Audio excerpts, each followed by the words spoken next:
साथियों नमस्कार, स्वागत है आप सभी का आपके अपने YouTube प्लेटफ़ॉर्म पर।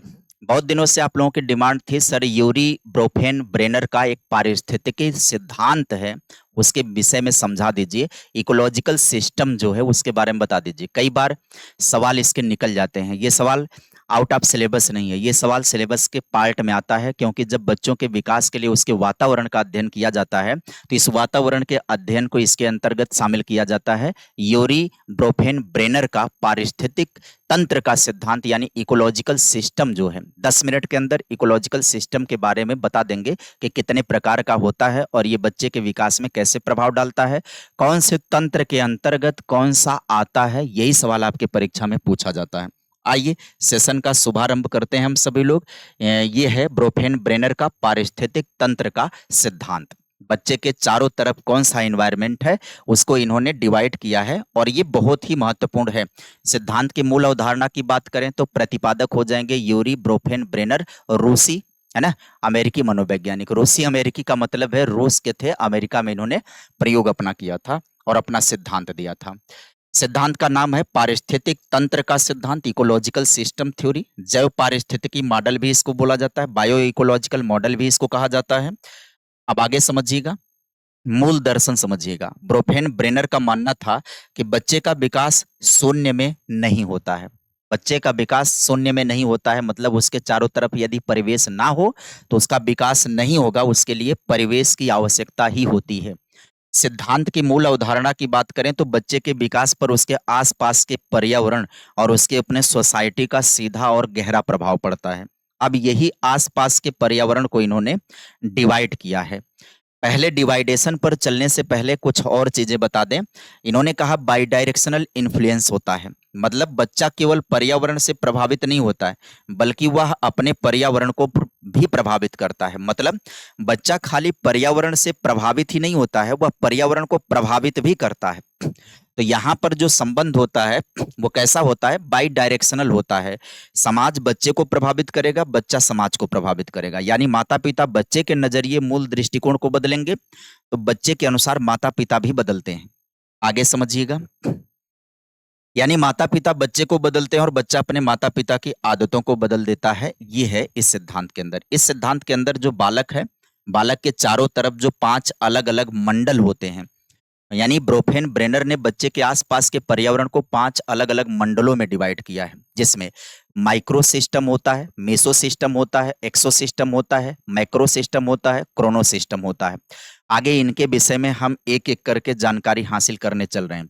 इनको अगर हिंदी में देखा जाए तो क्या कहा जाएगा, लघु मंडल कहा जाएगा, मध्य मंडल कहा जाएगा, बाह्य मंडल, बृहत मंडल, घटक मंडल या कालक्रम मंडल।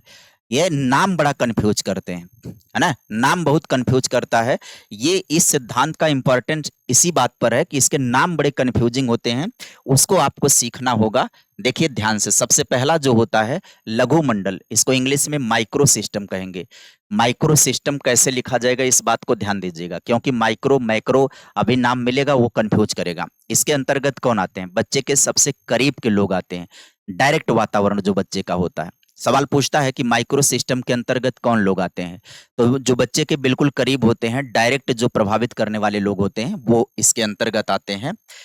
इसमें कौन कौन आ जाएंगे, इसमें परिवार माता पिता आएगा, भाई बहन संगी साथी आ जाएंगे, स्कूल आ जाएगा, पड़ोसी आ जाएगा, शिक्षक आ जाएगा।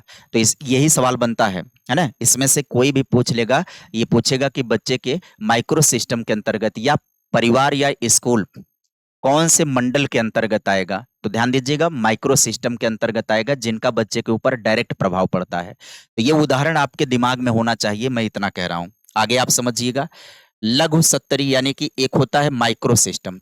लघु यही वही अभी चल रहा है कि यहाँ बच्चा सीधे तौर पर अंतःक्रिया करता है, डायरेक्ट इंटरेक्शन करता है और बच्चे के विकास पर सबसे ज्यादा और सबसे सीधा प्रभाव इसी मंडल का पड़ता है। तो ये भी सवाल बन सकता है ना कि बच्चे के ऊपर सबसे ज्यादा और सबसे सीधा प्रभाव किस मंडल का पड़ता है, तो जो है लघु मंडल है। उदाहरण ले लीजिएगा, बच्चे का अपनी माँ से बात करना या स्कूल में अपने दोस्तों के साथ लंच शेयर करना, ये इसका एग्जाम्पल हो जाता है। अगला मंडल है कौन सा, मध्य मंडल। मध्य मंडल क्या बोलेंगे, इसको मेजो सिस्टम बोलेंगे। मध्य मंडल को मेजो सिस्टम बोलेंगे। या कोई नया वातावरण नहीं है बल्कि यह लघु मंडल के तत्वों के बीच का एक आपसी संबंध होता है ना, एक कनेक्शन होता है। कैसा कनेक्शन होता है, इसमें बच्चा सीधा शामिल नहीं होता है, बल्कि उसके लघु मंडल के 2 लोग आपस में मिलते हैं, जिसका असर बच्चे पर पड़ता है। कौन 2 लोग मिलते हैं? तो जैसे समझिएगा कौन 2 लोग मिलते हैं, जैसे बच्चे के माता-पिता अध्यापक से जाकर के मिल लिए, बच्चे के माता-पिता अध्यापक से मिल लिए, बच्चा नहीं डायरेक्ट मिल रहा है। तो बच्चे के माता-पिता और बच्चे के अध्यापक जो हैं, ये दोनों माइक्रो सिस्टम के पार्ट हैं उसके, लघु मंडल के पार्ट हैं।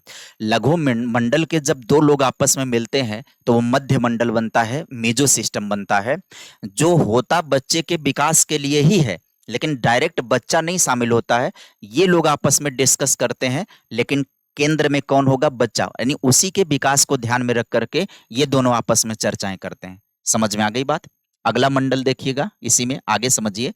फेवरेट उदाहरण आपको समझा देता है, जैसे बच्चे के माता पिता स्कूल में जाकर टीचर से मिल रहे हैं, है ना, पेटीएम, पेरेंट्स टीचर मीटिंग हो रही है। यहाँ माता पिता लघु मंडल है, टीचर भी लघु मंडल है, आपस में बात कर रहे हैं, लेकिन इसका सीधा असर बच्चे की पढ़ाई और उसके विकास पर पड़ता है। उम्मीद करेंगे समझ में बात आ गई। आगे मध्य मंडल में अगली बात समझिए। अन्य उदाहरण, बच्चे के दोस्तों का उसके माता पिता के साथ कैसा संबंध है? तो बच्चे के दोस्त भी उसके लघु मंडल के अंतर्गत आएंगे, माता पिता भी लघु मंडल के अंतर्गत आएंगे।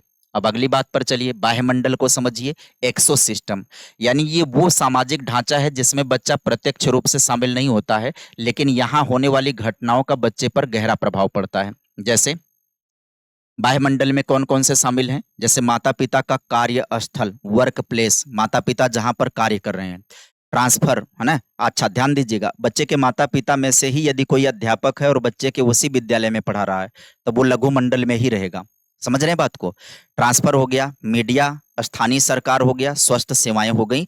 ये कौन से तंत्र का पार्ट होती हैं? ये बाह्य मंडल का पार्ट होते हैं। आगे समझिएगा, बाह्य मंडल में कह रहा कि पिताजी का ऑफिस में बॉस से झगड़ा हो गया और वे घर आकर बच्चे पर गुस्सा निकाल रहे हैं, तो बच्चा ऑफिस नहीं गया है, लेकिन ऑफिस के माहौल का असर उसके बच्चे पर पड़ रहा है। समझ रहे हैं? इस तरीके से बच्चे को प्रभावित कर रहा है कौन? बाह्य मंडल प्रभावित कर रहा है। बाह्य मंडल में अन्य उदाहरण लिखिए। पिताजी का किसी दूसरे शहर में ट्रांसफर हो जाना, इससे बच्चे को अपना स्कूल और दोस्त छोड़ना पड़ता है।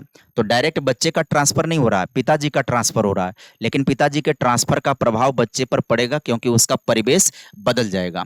तो कितने हो गए मंडल आप देखिएगा। तो हम लोगों ने सभी प्रकार के मंडल की बात कर ली है ना? एक देखिएगा कौन सा, बाह्य मंडल की बात कर ली, और एक हमने बात कर ली किसकी? मध्य मंडल की बात कर ली हम लोगों ने।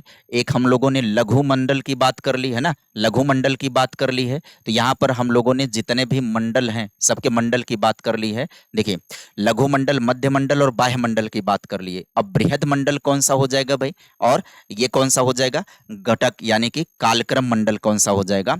तो बृहत मंडल के अंतर्गत आ जाएगा, जिसके अंतर्गत सब कुछ आ जाएंगे, बाहरी परिवेश आ जाएगा, सब कुछ बाहरी परिवेश आ जाएगा, समाज के रीति रिवाज, संस्कृति आ जाएगा। मतलब जिसे डायरेक्ट ना तो माता पिता दे रहे हैं, ना विद्यालय दे रहा है ना, समाज, संस्कृति, और इसके अंतर्गत देश की राजनीति व्यवस्था और तमाम सिस्टम, ये हो जाते हैं किसके अंतर्गत? ये कालक्रम मंडल के, मतलब कालक्रम घटक मंडल हो गया कि देश काल परिस्थितियां, देश काल परिस्थितियां, और बृहत मंडल में समाज और संस्कृति आ जाएगा, रहन सहन आ जाएगा। बाकी मेन यहीं तक का है जो सवाल आपसे परीक्षा में पूछा करता है। तो उम्मीद करेंगे कि इससे रिलेटेड बातें, देखो ज्यादातर सवाल कौन सा है, फिर बता रहा हूं, ज्यादातर सवाल यही तीनों में से आ जाएगा। यही तीन का अध्ययन स्पेशली कर लो, इसी में से काम हो जाएगा। उसमें से भी लघु मंडल और मध्य मंडल का सवाल और ये बाह्य मंडल का सवाल आपका निश्चित तौर पर बन जाता है, अगर पूछेगा तो।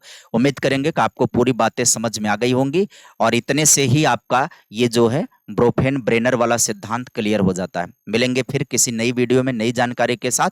तब तक के लिए bye bye, take care, thank you.